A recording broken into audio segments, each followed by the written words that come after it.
Students, this is Ashu Arora, teacher of APS. Yes students, तो आज हम अपनी इस वीडियो में क्या डिस्कस करने वाले हैं? आज हम डिस्कस करेंगे मैस्लोज नीड हायरार्की थ्योरी। ठीक है, मैस्लोज नीड हायरार्की थ्योरी हमें क्या बताती है?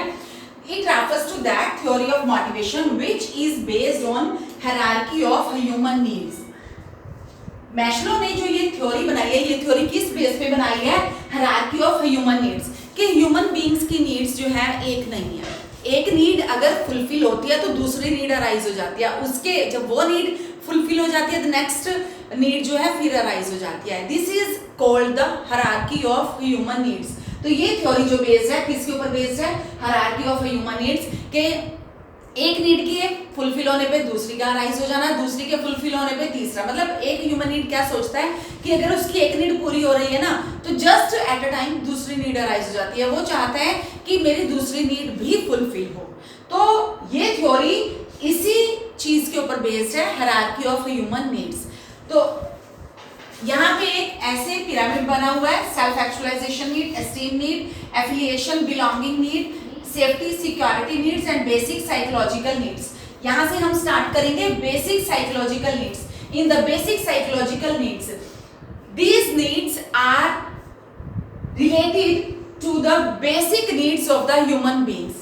Psychological needs means it refers to the basic human needs. Basic human needs कौन सी है? Food, shelter and clothing. As मैंने यहाँ पे हंगर लिखा हुआ है, फूड, शेल्टर, क्लॉथिंग, स्लीप, ये सब हमारी क्या है? बेसिक नीड्स है। और जैसे ही हमारी बेसिक साइकोलॉजिकल नीड्स फुलफिल होती हैं, देन ह्यूमन बीइंग सोचता है कि कुछ सेफ्टी और सिक्योरिटी नीड्स भी हैं उसकी। और सेफ्टी और सिक्योरिटी नीड्स किससे रिलेटेड होती हैं? Safety and security needs are related with the coming danger. हमारी लाइफ में कुछ ना कुछ तो डेंजर, कुछ ना कुछ ऐसा रहता है कि हमें लाइफ में कुछ सिक्योरिटी चाहिए होती है, और ये सिक्योरिटी हमारी टू टाइप्स की होती है। अब हमें सिक्योरिटी चाहिए किसके अगेंस्ट? Against the damage. ठीक है, वो डैमेज किसी भी तरीके का हो सकता है। दैट कैन बी द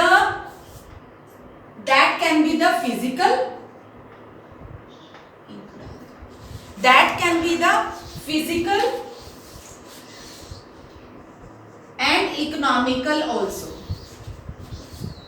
ठीक है, फिजिकल एंड इकोनॉमिक दोनों टाइप का हो सकता है। ये फिजिकल जो है ये हमारे एक्सीडेंट से रिलेटेड होता है कि हमें इसके लिए क्या करना होता है? अपना इंश्योरेंस करवाना होता है। और जो इकोनॉमिक हमारी नीड्स है ये किससे रिलेटेड हो जाती है? हमारे पैसे से रिलेटेड है। Clear? Next is the affiliation belonging needs. Affiliation belonging needs, अब जब हमें सिक्योरिटी मिल जाती है ना, उसके बाद हम ये चाहते हैं कि हमारा सोसाइटी में क्या हो? कुछ एफिलिएशन मीन्स जैसे कि हमारे रिलेशंस आ जाते हैं इसमें हमारे। ठीक है, और रिलेशंस के साथ साथ क्या आ जाता है? हमारा अफेक्शन है, सेंस ऑफ बिलोंगिंगनेस है एंड एक्सेप्टेंस है और फ्रेंडशिप है। क्या चीज आती है? Affection, sense of belongingness. ठीक है, और क्या आ जाता है? हमारा फ्रेंडशिप। और क्या आ जाता है? हमारा फ्रेंडशिप के साथ आती है हमारी एक्सेप्टेंस। ये सब है। मतलब अब ये नीड पूरी होती है, हम चाहते हैं कि कुछ हमें सिक्योरिटी मिले। सिक्योरिटी की नीड जब हमारी पूरी हो जाती है तो हम कहते हैं कि कुछ हमारी मतलब सोसाइटी में हमारे कुछ लिंक्स होने चाहिए। ठीक है, अब जब वो हमें मिल जाती है तो उसके बाद हम क्या चाहते हैं कि सोसाइटी में हमारा कुछ स्टेटस हो, कुछ रिकॉग्निशन हो। तो हमें अपनी एस्टीम नीड हमारी अराइज हो जाती है। एस्टीम नीड का मीनिंग होता है कि सोसाइटी में हमें कुछ रिकॉग्निशन मिले, कुछ हमारी पहचान हो। क्लियर? तो ये हमारी क्या होती है? Esteem need. और जैसी हमारी एस्टीम नीड यानी कि स्टेटस से रिलेटेड होती है हमारी ये, तो उसके बाद जैसी हमारी एस्टीम नीड फुलफिल होती है तो उसके बाद हमारी नीड अराइज होती है कौन सी? Self actualisation need. Self actualization means self fulfilment. Self fulfilment का यहाँ पे क्या मीनिंग है? सेल्फ फुलफिलमेंट का मीनिंग है यहाँ पे कि किसी पर्सन की, एक पर्सन है जिसकी किसी फील्ड में पर्टिकुलरली क्या है? पोजेशन होता है, वो उसी को ही हायर करना चाहता है।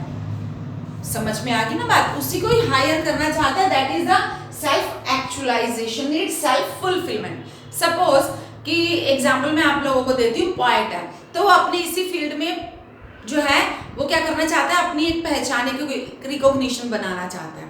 एक म्यूजिशियन है, ठीक है, म्यूजिशियन म्यूजिक के फील्ड में एक क्या बनाना चाहता है? अपनी एक रिकॉग्निशन बनाना चाहता है। तो ये होती है सेल्फ एक्चुअलाइजेशन नीड। समझ में आ गई बात? तो ये इससे बोलते हैं सेल्फ फुलफिलमेंट। तो ये तो इंडिविजुअल से रिलेटेड होगी, और यहाँ पे ऑर्गेनाइजेशनल एग्जांपल है, यहाँ पे हम एम्प्लॉइज से रिलेटेड लेंगे।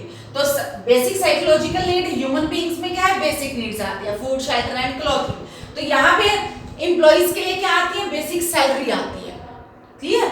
और उसके बाद है इसमें क्या होती है, सेफ्टी एंड सिक्योरिटी। सेफ्टी में स्टेबिलिटी ऑफ इनकम, या जैसे मैंने बोला था फिजिकल एंड इकोनॉमिक नीड्स होती हैं। फिजिकल में क्या आ जाते हैं हमारे, फिजिकल और इकोनॉमिक नीड्स। मैंने अभी आप लोगों को बताया कि फिजिकल में हमारे क्या आ जाते हैं, फिजिकल नीड्स में हमारे आते हैं, फिजिकल नीड्स में आती है जैसे मैंने बताया एक्सीडेंट्स, अटैक्स और डिसीजेस से हमें क्या चाहिए होती है, सेफ्टी। और इकोनॉमिक सेफ्टी का मीन्स होता है safety of livelihood and arrangement for old age. Safety of livelihood and arrangement of old age, ये है हमारा इकोनॉमिक नीड्स को।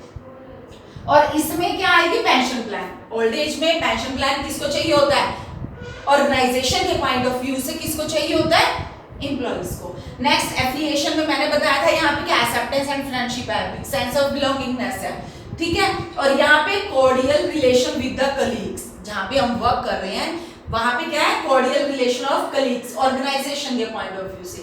एस्टीम नीड्स, रिकॉग्निशन, स्टेटस एक इंडिविजुअल को चाहिए होता है, तो यहाँ पे क्या चाहिए होता है, स्टेटस। यहाँ पे चाहिए होता है, रिकॉग्निशन चाहिए होती है, तो यहाँ पे क्या चाहिए, जॉब टाइटल। आप ऑर्गेनाइजेशन में किस नेम से जॉब कर रहे हो, नेम का मतलब क्या, आपका स्टेटस क्या है, ठीक है। जस्ट एक लेबर क्लास में, एक एम्प्लॉय में आते हो, फर्स्ट मतलब टॉप मोस्ट में आ रहे हो, मिडल में आ रहे हो, लोअर में आ रहे हो, किस में आ रहे हो, ठीक है। आपके एक रिकॉग्निशन क्या है, आपका स्टेटस क्या है ऑर्गेनाइजेशन में। जॉब टाइटल मींस एक पर्टिकुलर होता है ना, जैसे सीनियर मैनेजर हो गया, असिस्टेंट मैनेजर हो गया, like that job title. Next is the self actualisation. मैंने अभी आपको क्या बताया, सेल्फ एक्चुअलाइजेशन नीड्स क्या होती हैं, these needs refers to the desire to maximize whatever potential an individual possess, ठीक है। किसी भी इंडिविजुअल में जो भी पोटेंशियल होता है वो उसे मैक्सिमाइज करना चाहता है, that is the self actualisation need. तो ऑर्गेनाइजेशन के पॉइंट ऑफ व्यू से क्या होगा, अचीवमेंट ऑफ गोल्स, यही होगा ना। इसमें किसी भी पर्सन में अगर कुछ भी ऐसी पोटेंशियल है वो मैक्सिमाइज करना चाहता है, वो तो हो गया इंडिविजुअल के पॉइंट ऑफ व्यू से कि सेल्फ फुलफिलमेंट हो गया। लेकिन ऑर्गेनाइजेशन के पॉइंट ऑफ व्यू से अगर हम देखें तो वो होगा achievement of goals. Clear students, यहाँ तक तो ये हो गया मैस्लोस नीड हायरार्की थ्योरी। अभी मैंने बताया ये थ्योरी किसके ऊपर बेस्ड है, हायरार्की ऑफ ह्यूमन नीड्स के। ह्यूमन नीड्स और ऑर्गेनाइजेशनल नीड्स होंगी सेम ही, बस थोड़ा सा लेवल का डिफरेंस हो जाता है। हम ऑर्गेनाइजेशन के पॉइंट ऑफ व्यू से सोचते हैं, यहाँ पे ह्यूमन बीइंग जस्ट अपनी एक लिविंग स्टैंडर्ड के अकॉर्डिंग सोचते हैं, क्लियर। उसके बाद है assumptions. Maslow's need hierarchy theory कुछ एक असम्पशंस पे डिपेंड करती है। एक और बात स्टूडेंट्स, ये थ्योरी इंपॉर्टेंट है, इसे आपने एग्जामिनेशन पॉइंट ऑफ व्यू से बहुत अच्छे से करना है, क्लियर। और इसकी चाहे तो केस स्टडी या क्वेश्चन आता ही आता है पेपर में।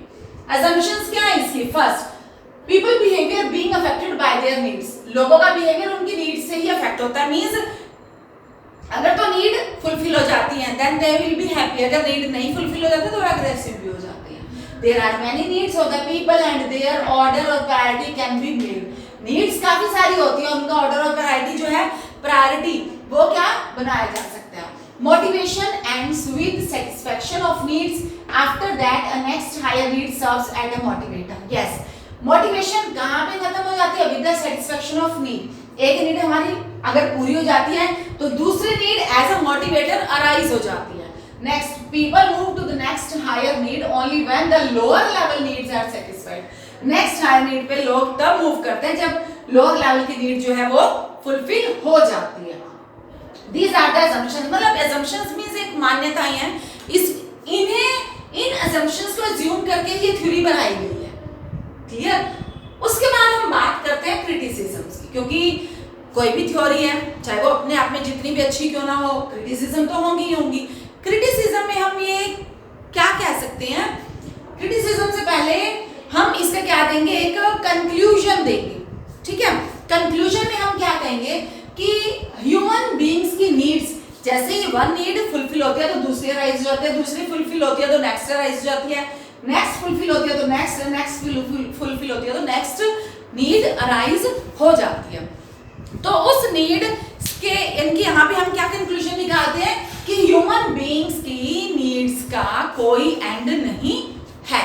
This is the conclusion. Clear. उसके बाद हम बात करते हैं किसकी, क्रिटिसिज्म की। तो क्रिटिसिज्म में हम क्या कहेंगे, क्रिटिसिज्म में हम ये कहेंगे कि मैस्लो ने जैसे एक हायरार्की बना दिया ना नीड्स की, दिस इज नॉट परमानेंट। इसमें अजम्पशंस में तो ये कह दिया कि ये परमानेंट है कि बेसिक नीड्स पूरी होंगी तो सिक्योरिटी नीड्स की तरफ जाता है कोई भी ह्यूमन बीइंग है।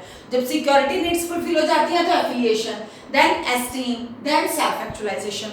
तो ये एक हायरार्की बना दी गई है, एक ऑर्डर। हायरार्की का मीनिंग होता है, क्या होता है, ऑर्डर। हायरार्की का क्या मीनिंग होता है, ऑर्डर। तो एक ऑर्डर बना दिया गया है। बट क्रिटिसिज्म में हम क्या कहेंगे कि ये जो हायरार्की ऑफ नीड्स है, ये जो ऑर्डर है, ये परमानेंट नहीं है, ये according to the time change हो सकता है। नेक्स्ट हम क्या इसके क्रिटिसिज्म कहते हैं कि ये जरूरी नहीं है कि नीड्स जो है वन कैटेगरी की स्ट्रॉन्ग हो एट ए टाइम। जैसे कि ये कहा है कि जैसे कि अभी साइकोलॉजिकल नीड्स है, ठीक है, ये क्या है, हमारी बेसिक नीड्स है। जरूरी नहीं है कि ये स्ट्रॉन्ग नीड्स हो। स्ट्रॉन्ग का मतलब कि हर एक person no doubt basic needs को फुलफिल करना चाहता है, पर इसका मतलब ये नहीं है कि वो सिक्योरिटी नीड्स को इसके लिए गिव अप कर देगा। समझ में आ गई बात। लेकिन यहाँ पे ये कहा गया है कि एक नीड्स के पूरी होने पे दूसरी नीड्स अराइज हो जाती है, दूसरी के पूरी होने पे तीसरी अराइज हो जाती है। तो ऐसा हर सिचुएशन में नहीं होता, ठीक है। तो सेकंड क्रिटिसिज्म में हम क्या कहेंगे कि it is not necessary that needs of only one category be strong at a time and the remaining remains unimportant. कि एक कैटेगरी की नीड ये नहीं है कि इंपॉर्टेंट है कि बाकी इंपॉर्टेंट नहीं है, नहीं ऐसा नहीं है। सभी कैटेगरीज की नीड्स जो है वो इंपॉर्टेंट है। जो कि यहाँ पे असम्पशंस में ये कह दिया था कि ये है कि अगर एक नीड को इंपॉर्टेंस दिया तो दूसरी को थोड़ा लेस इंपॉर्टेंस दिया, ये था ना यहाँ पे। People move to the next higher need only when the lower need is satisfied and priority. There are many needs of the people and their order and priority can be made. Priority ऐसा नहीं है कि जो most important need है उससे ज्यादा दी जाएगी, बाकी को कम दी जाएगी, ऐसा नहीं है। असम्पशंस में कह दिया कि ऐसा है, लेकिन ऐसा नहीं है। तो ये था हमारा Maslow's need hierarchy theory. I think आप लोगों को समझ में आ गया होगा। इसके बाद हम चलते हैं इंसेंटिव्स की तरफ, financial and non financial incentives. Yes, financial incentives का मीनिंग होता है मॉनेटरी इंसेंटिव्स, जो एम्प्लॉइज को, वर्कर्स को कैश फॉर्म में, मनी की फॉर्म में दिया जाता है। किसके लिए, उन्हें मोटिवेट करने के लिए। फर्स्ट पे एंड अलाउंसेस। पे बेसिक पे दिया जाता है और plus allowances means dearness allowances वगैरह दिए जाते हैं। Next productivity linked wage incentive. Wage incentive means productivity, जितना वो प्रोडक्शन करेंगे अकॉर्डिंगली उन्हें वेज इंसेंटिव ज्यादा दिया जाएगा। मींस उन्हें एक टारगेट फिक्स कर दिया जाता है कि आप लोगों ने अगर इससे ज्यादा प्रोडक्शन किया तो आप लोगों को प्रोडक्टिविटी लिंक्ड वेज इंसेंटिव दिया जाएगा। मींस जितना प्रोडक्शन ज्यादा होगा उससे रिलेटेड वेजेस जो है उतनी ज्यादा दी जाएंगी। Next bonus. बोनस कब दिया जाता है, एक्स्ट्रा बोनस दिया जाता है वही जब प्रोडक्शन एक्स्ट्रा हो जाता है। तो मतलब प्रोडक्शन एक्स्ट्रा का मतलब जितना टारगेट दिया जाता है उससे ज्यादा अगर वो टारगेट अचीव कर लेते हैं तो उन्हें बोनस भी दिया जाता है। Next profit sharing. Profit sharing क्या होता है, प्रॉफिट में एम्प्लॉइज को शेयर देना। और प्रॉफिट में एम्प्लॉइज को शेयर कब दिया जाता है, उन्हें जस्ट मोटिवेट करने के लिए, जिससे वो हमारी ऑर्गेनाइजेशन में अपने फुल एफर्ट्स के साथ अपना कंट्रीब्यूशन दे। Next is the co partnership या stock option. Stock option, co partnership and stock option क्या कहता है, ये कहता है कि employees are offered companies share at a set price which is lower than the market price। Company में workers को शेयर्स में भी क्या दिया जाता है, एक ऑफर दिया जाता है एक सेट प्राइस पे, लेकिन वो सेट प्राइस कैसा होता है, मार्केट से कम होता है। समझ में आ गई, एक ऐसे प्राइस पे ऑफर दिया जाता है जो एक सेट प्राइस होता है, लेकिन मार्केट प्राइस से वो सेट प्राइस कम होता है। Next is the retirement benefit. इनके ओल्ड एज पेंशन, जैसे कि मैंने अभी बताया था, तो रिटायरमेंट बेनिफिट इसमें एम्प्लॉइज को पेंशन का प्रोविजन दिया जाता है कि इन फ्यूचर जब उनको रिटायरमेंट दी जाएगी तो उन्हें पेंशन भी दिया जाएगा। Next is the perquisites. Perquisites में क्या हम करेंगे, इसमें परक्विजिट्स मींस ऐसे फ्रिंज यानी कि बेनिफिट्स होते हैं to their employees such as car allowance देना, हाउसिंग फैसिलिटी देना, इनको कार प्रोवाइड करना, जैसे कार बाइक प्रोवाइड करते हैं कंपनी, या हाउसिंग फैसिलिटी प्रोवाइड करते हैं जैसे कि, ठीक है, और जैसे क्वार्टर वगैरह देते हैं ना रहने के लिए, वो तो ये होते हैं परक्विजिट्स, इनके फ्रिंजेस यानी कि बेनिफिट्स होते हैं ये भी। तो ये अब चाहे कार बाइक हाउसिंग फैसिलिटी दी है तो इसके लिए वर्कर से कुछ भी पे नहीं लिया जाता कि वो वर्कर उसके लिए पे करेंगे। वर्कर्स का इसमें कैश ना देके वर्कर्स को ये फैसिलिटी देना, तो ये भी फाइनेंशियल इंसेंटिव्स में ही आता है। रिटायरमेंट बेनिफिट तो वही, इन फ्यूचर हमें पेंशन हमें मिल जाती है, रिटायरमेंट बेनिफिट मिल जाता है। और इसमें भी अब स्टॉक ऑप्शन में क्या मैंने अभी बताया, स्टॉक ऑप्शन में मैंने आपको बताया कि employees are offered companies share, employees को कंपनी के शेयर जो है एक सेट प्राइस पे ऑफर किए जाते हैं, लेकिन वो सेट प्राइस मार्केट प्राइस से क्या होता है, कम होता है। प्रॉफिट शेयरिंग, प्रॉफिट में किसका शेयर होता है, एम्प्लॉइज को शेयर दिया जाता है। बोनस देना।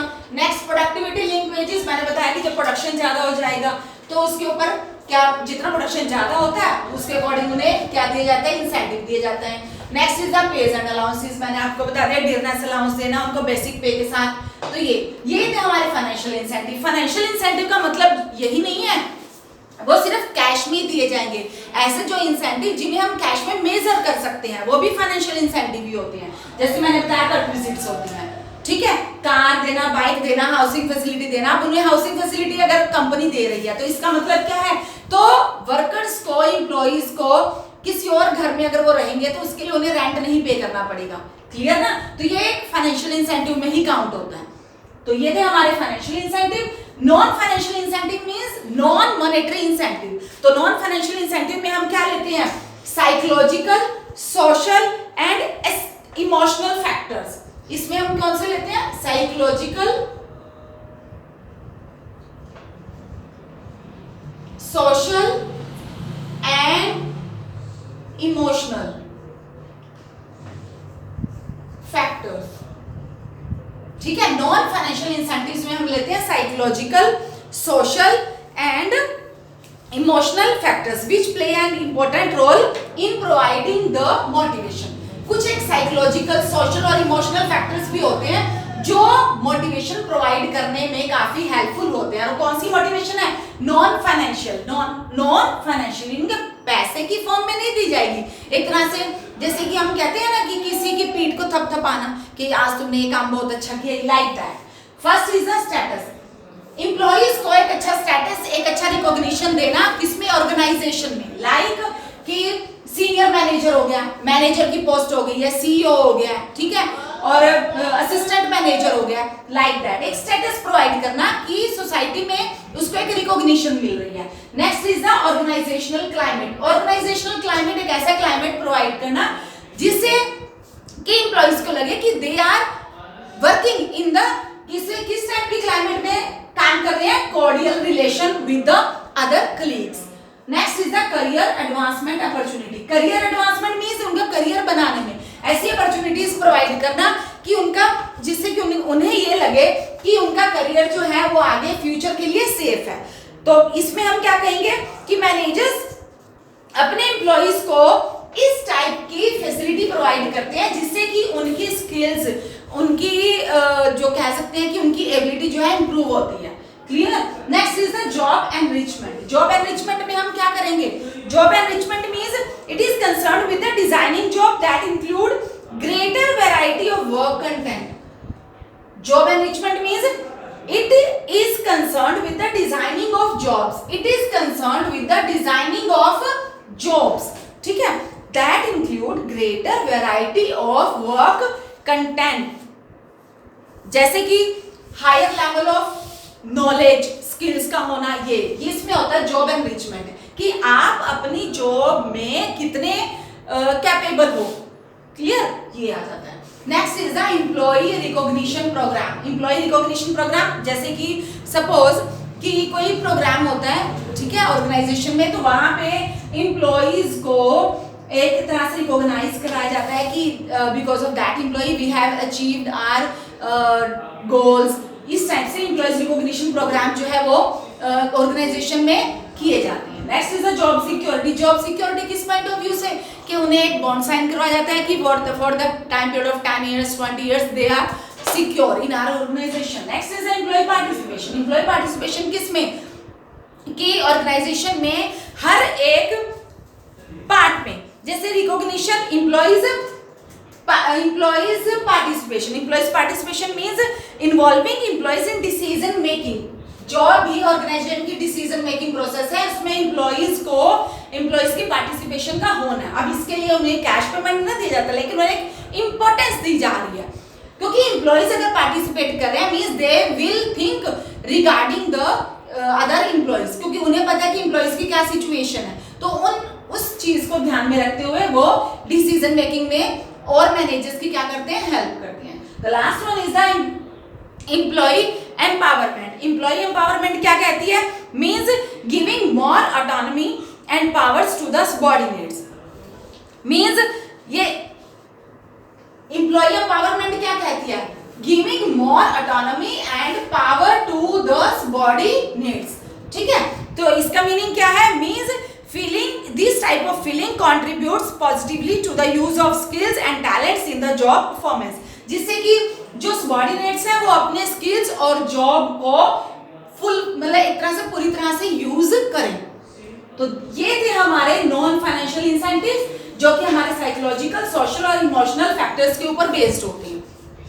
क्लियर? इसमें फाइनेंशियल इंसेंटिव्स में तो हम मॉनेटरी टर्म्स में देखते हैं कि जो पैसे की फॉर्म में, कैश की फॉर्म में दिए जाते हैं, लेकिन नॉन फाइनेंशियल कैश की फॉर्म में नहीं दिया जाता। ये एक साइकोलॉजिकल, सोशल और इमोशनल फैक्टर्स होते हैं जो कि पॉजिटिवली मोटिवेट करते हैं एम्प्लॉइज को ऑर्गेनाइजेशन में। Okay students, this was about the financial and non-financial incentives and Maslow's need hierarchy theory. In the next video we will discuss about the leadership. Till then, bye, stay home, stay safe.